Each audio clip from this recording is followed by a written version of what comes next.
O lobby do Grand Imperial Hotel era um monumento ao luxo silencioso e impessoal. O mármore polido do chão refletia a luz fria que entrava pelas janelas gigantes, fazendo os imensos lustres de cristal parecerem constelações congeladas. Era uma tarde ensolarada, mas o calor não penetrava a atmosfera controlada do ambiente, onde cada som, desde o clique distante de um salto até o sussurro de um funcionário, ecoava com uma formalidade quase opressora. A riqueza estava em toda parte, no design minimalista, nos móveis de grife e na eficiência robótica da equipe, mas era uma riqueza vazia, desprovida de qualquer calor humano. O ar parecia rarefeito, como se destinado apenas àqueles que podiam pagar para respirá-lo, criando uma barreira invisível, porém sólida, entre os que pertenciam àquele mundo e os que eram meros estranhos. No centro desse palco de opulência, um homem destoava completamente do cenário. Hélio, um senhor de 70 anos, vestia roupas simples, visivelmente gastas pelo tempo, mas impecavelmente limpas.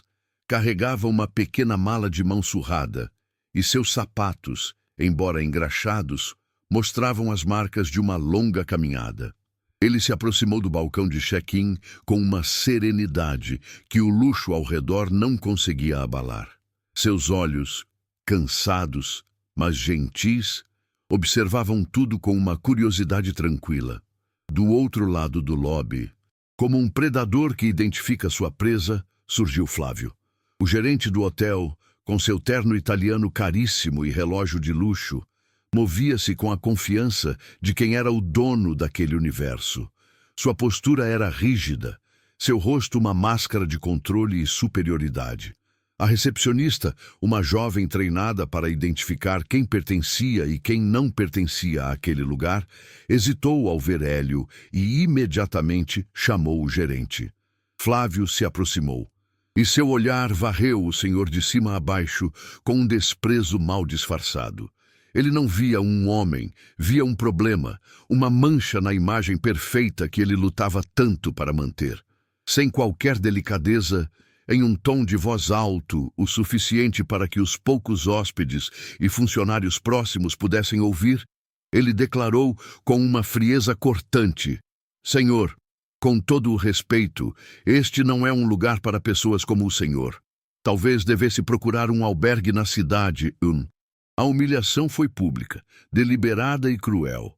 Flávio gesticulou para os seguranças, um gesto sutil, mas que selava a expulsão daquele homem que ousara cruzar a fronteira de seu mundo. Os dois seguranças, homens grandes e impassíveis, começaram a se mover em direção a Hélio. O ar ficou pesado com a tensão daquela cena humilhante. Hélio, no entanto, não demonstrou medo ou raiva. Ele manteve sua postura calma e, com uma voz firme, mas sem qualquer traço de arrogância, dirigiu-se diretamente a Flávio, que já se virava para ir embora, satisfeito com sua demonstração de poder. "Flávio", disse Hélio, e o gerente parou, irritado por ainda ser interpelado. "Por favor, ligue para o número pessoal do senhor Almeida, o proprietário. O número está na sua agenda de contatos de emergência. Diga a ele que o pai dele está aqui." As palavras pairaram no ar por um segundo e então atingiram Flávio como uma onda de gelo. Seu rosto perdeu a cor. A máscara de superioridade se partiu em 1000 pedaços, revelando um pânico puro e aterrorizante. O silêncio no escritório de Flávio era denso, sufocante. Cada tic-tac do relógio na parede soava como uma martelada em sua consciência. Com as mãos trêmulas, ele discou o número que nunca imaginou usar. A voz do outro lado da linha, a de seu chefe, o Sr. Almeida, foi calma e direta, mas cada palavra era um prego no caixão de sua carreira. "Sim, Flávio, ele é meu pai. Por favor, cuide bem dele. Estarei aí em 2 dias. A ligação terminou, mas o eco daquelas palavras permaneceu, preenchendo o espaço com o som de seu mundo desmoronando.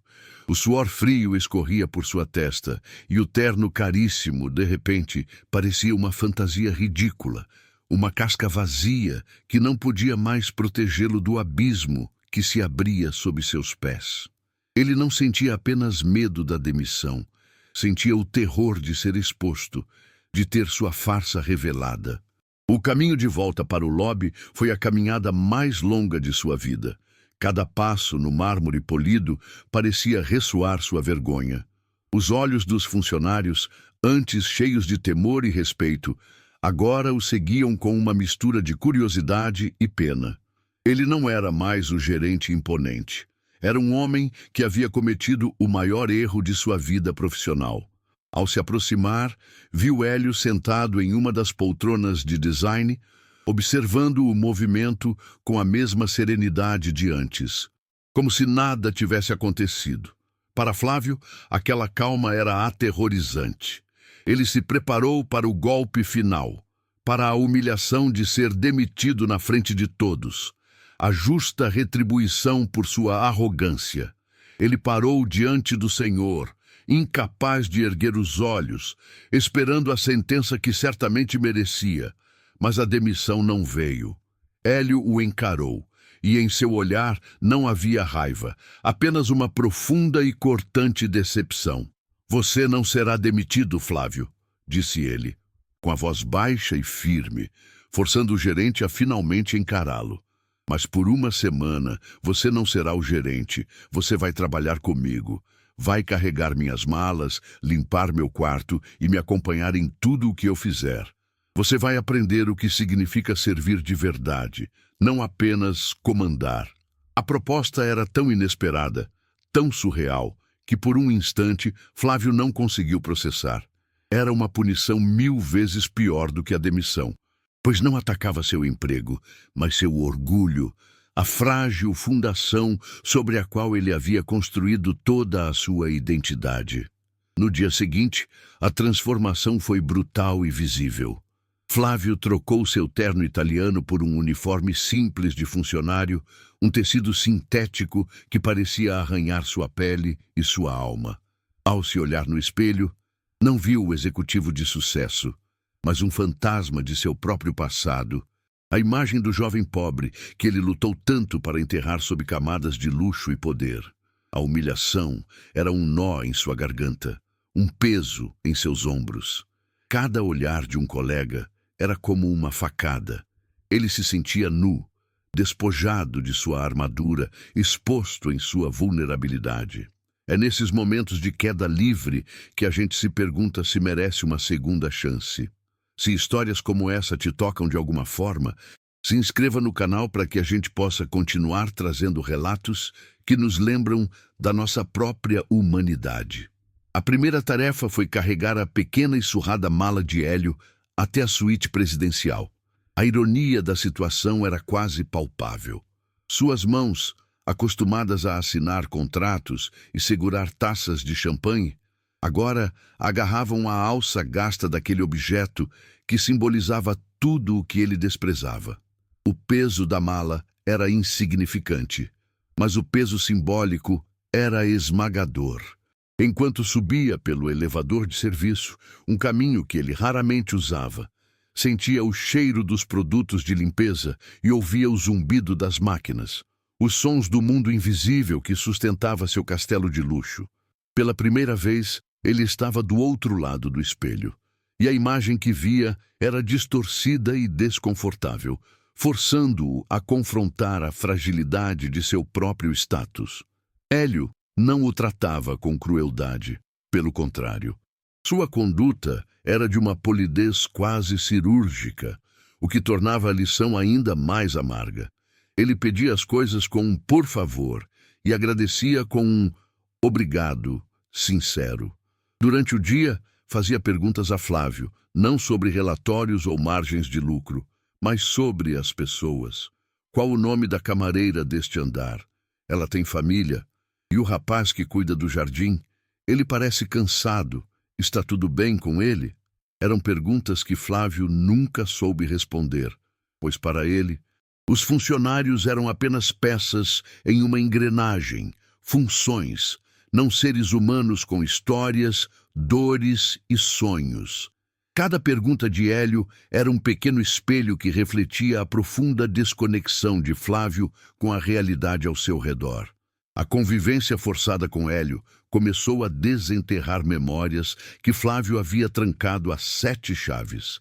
Ele se lembrou de seu próprio pai, um homem simples, pedreiro, cujas mãos calejadas e roupas sujas de cimento o enchiam de vergonha na adolescência.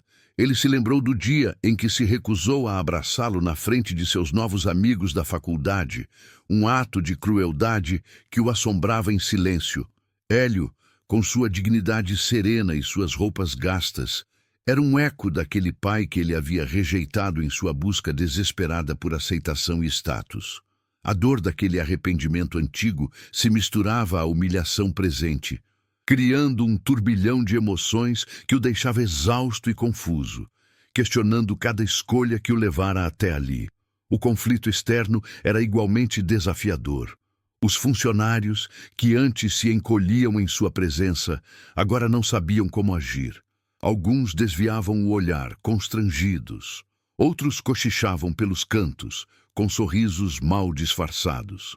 A chefe de governança, uma senhora que ele havia ameaçado demitir por um erro trivial semanas antes, agora lhe entregava uma lista de tarefas com uma expressão neutra, mas cujo poder implícito era inegável. Ele tinha que limpar banheiros, polir maçanetas e arrumar camas, tarefas que considerava indignas de sua atenção. Cada ordem recebida, cada olhar de pena ou zombaria, era um golpe em seu ego inflado, forçando-o a engolir o orgulho que por tanto tempo fora seu principal alimento. Em uma tarde, enquanto arrumavam alguns livros na biblioteca do hotel, Hélio quebrou o silêncio. Ele não falou como um proprietário ou um juiz, mas como um homem compartilhando uma memória. Contou sobre seu primeiro emprego, aos 16 anos, como engraxate em uma estação de trem. Descreveu o frio que sentia nos pés, a fome que roncava em seu estômago e a alegria imensa que sentiu quando um passageiro lhe deu uma gorjeta generosa o suficiente para comprar um pão doce para sua mãe. Ele não estava pregando um sermão, apenas tecendo uma ponte entre seus mundos, mostrando a Flávio que a jornada de todo homem, não importa quão alta ela chegue, muitas vezes começa no chão, com as mãos sujas e o coração cheio de esperança. Aquela história simples, contada sem nenhum traço de autocomiseração, foi a primeira fissura real na armadura de Flávio. Ele começou a observar o hotel com outros olhos. Viu a jovem recepcionista forçando um sorriso para um hóspede rude, engolindo uma resposta atravessada para manter o profissionalismo. Viu o cansaço nos ombros do manobrista que passava horas em pé sob o sol. Eram detalhes que sempre estiveram ali, mas que sua arrogância o impedia de enxergar. Ele estava começando a ver as pessoas por trás dos uniformes, as vidas que pulsavam naquele ambiente frio e impessoal que ele mesmo ajudara a criar. É incrível como a vida nos força a abrir os olhos, não é? Se você também acredita no poder da transformação, sua inscrição nos dá a força para compartilhar mais jornadas como a de Flávio. O ponto de virada aconteceu no refeitório dos funcionários.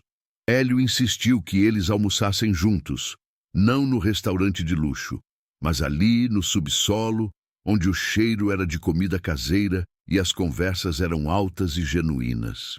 Flávio sentou-se em uma mesa de plástico, desconfortável, sentindo-se um intruso. Mas então, ele começou a ouvir. Ouviu sobre filhos doentes, aluguéis atrasados, pequenas vitórias do dia a dia e sonhos de um futuro melhor. Ninguém falava sobre status ou riqueza.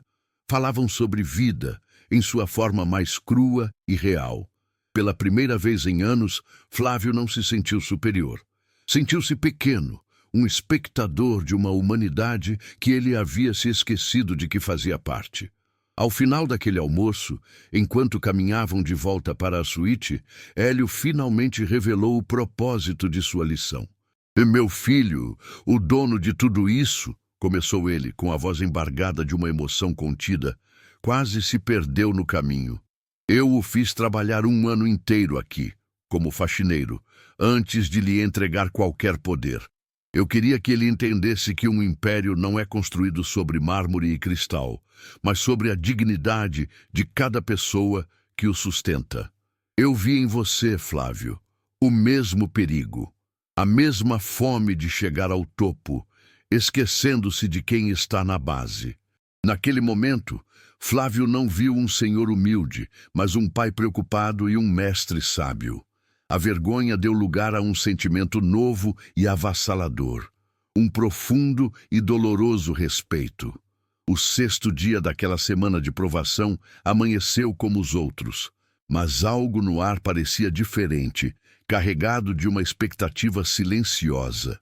No meio da tarde, enquanto Flávio organizava discretamente o balcão de jornais no lobby, uma família entrou no hotel. Eram um casal e 2 filhos pequenos, com roupas simples e uma aura de maravilhamento e nervosismo, claramente impressionados com o luxo ao redor.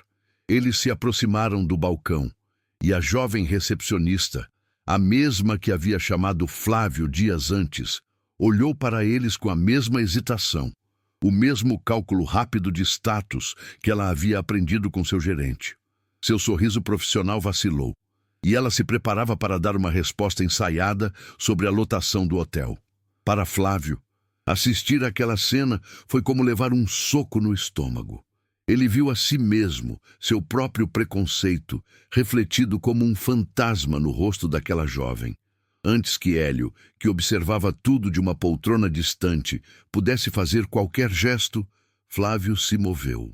Ele caminhou até o balcão com uma calma que não possuía há uma semana. Não havia autoridade em seus passos, apenas propósito. Ele se postou ao lado da recepcionista e, com uma voz baixa e gentil, para que apenas ela ouvisse, disse: "Está tudo bem, Ana. Deixe que eu cuido disso." Ele não a repreendeu. Ele a orientou com um olhar que transmitia compreensão, não julgamento. Em seguida, virou-se para a família e abriu o sorriso mais genuíno que seus lábios haviam formado em anos. "Sejam muito bem-vindos ao Grand Imperial Hotel. É uma honra recebê-los. Por favor, permitam-me ajudar com suas malas." A mudança foi tão instantânea e sincera que o pai da família, surpreso, apenas assentiu, entregando-lhe 2 mochilas gastas. De longe, perto de uma das colunas de mármore que antes representavam seu poder, Hélio sentiu os olhos se encherem de lágrimas.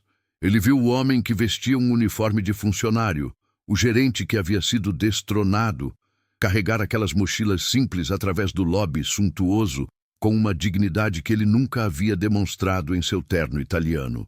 Os outros funcionários pararam o que estavam fazendo, não para cochichar ou zombar, mas para observar em um silêncio respeitoso.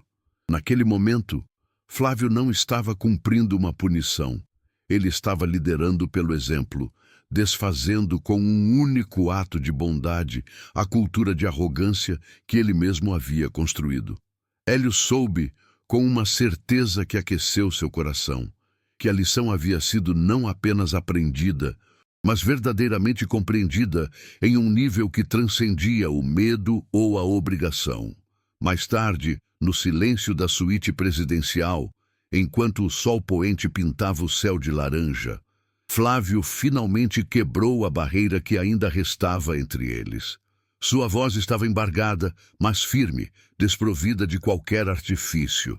"Hélio", ele começou, olhando diretamente para o senhor, "eu preciso lhe pedir desculpas.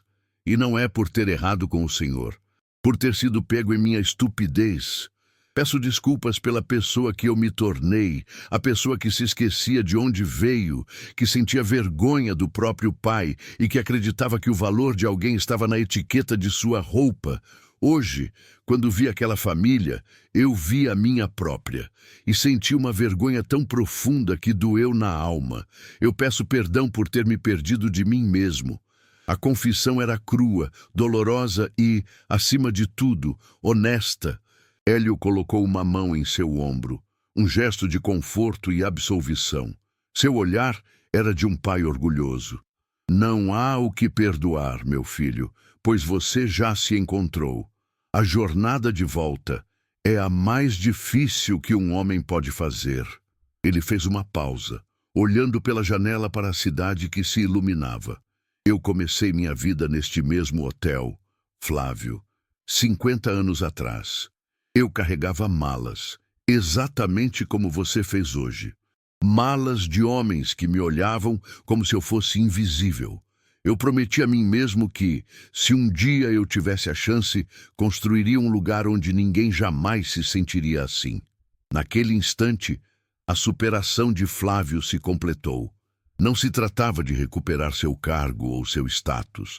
Tratava-se de reencontrar sua humanidade, ali, no topo do império construído por um homem que, um dia, também esteve na base.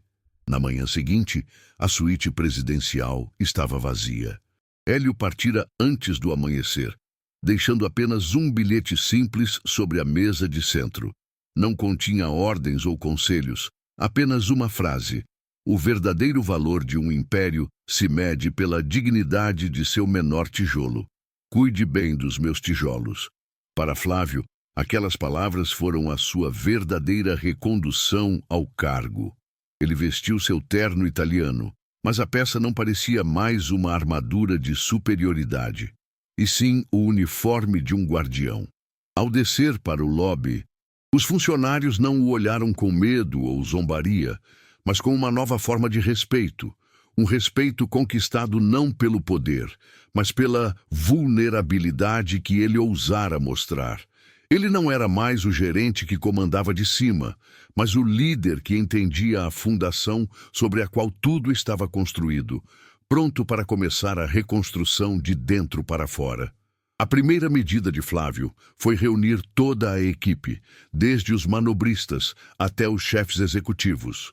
No grande salão de festas, ali, de pé diante deles, sem a arrogância de antes, ele anunciou a criação do Programa Dignidade.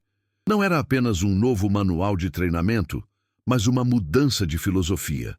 As novas regras não falavam sobre protocolos de eficiência, mas sobre empatia. As promoções não seriam mais baseadas em números, mas no caráter e na capacidade de fazer com que hóspedes e colegas se sentissem vistos e valorizados. Ele instituiu um fundo para ajudar funcionários em dificuldades e criou um canal direto para que todos pudessem trazer suas ideias e preocupações sem medo. O Grand Imperial Hotel deixaria de vender luxo como um produto e passaria a oferecer hospitalidade como um abraço, transformando a frieza do mármore no calor de um verdadeiro lar. A transformação do hotel foi gradual, mas profunda. Os sorrisos dos funcionários se tornaram genuínos. As conversas nos corredores se tornaram mais leves e os hóspedes começaram a notar a diferença.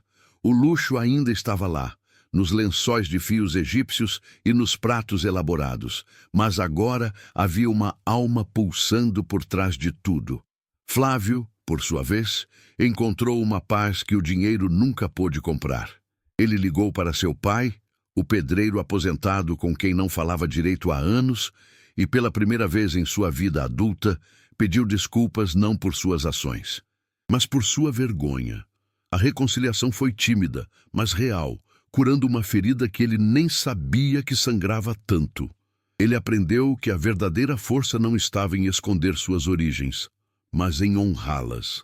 2 anos depois, o Grand Imperial Hotel era uma referência não apenas em luxo, mas em humanidade. Em uma tarde chuvosa, Flávio estava no lobby quando viu um jovem, encharcado e visivelmente nervoso, segurando um currículo amassado. Ele se aproximou do rapaz, não com um olhar de avaliação, mas com o mesmo sorriso acolhedor que um dia aprendeu a dar. "Você veio pela vaga na cozinha?" perguntou ele, colocando uma mão tranquilizadora em seu ombro. "Venha, vamos tomar um café quente enquanto conversamos." Naquele gesto simples, o ciclo se completava, não como uma repetição do passado, mas como uma versão aprimorada dele. Histórias como essa nos lembram que a mudança é sempre possível e que todos merecem uma segunda chance. Se você também acredita nisso, sua inscrição nos ajuda a continuar compartilhando relatos que renovam nossa fé na bondade humana.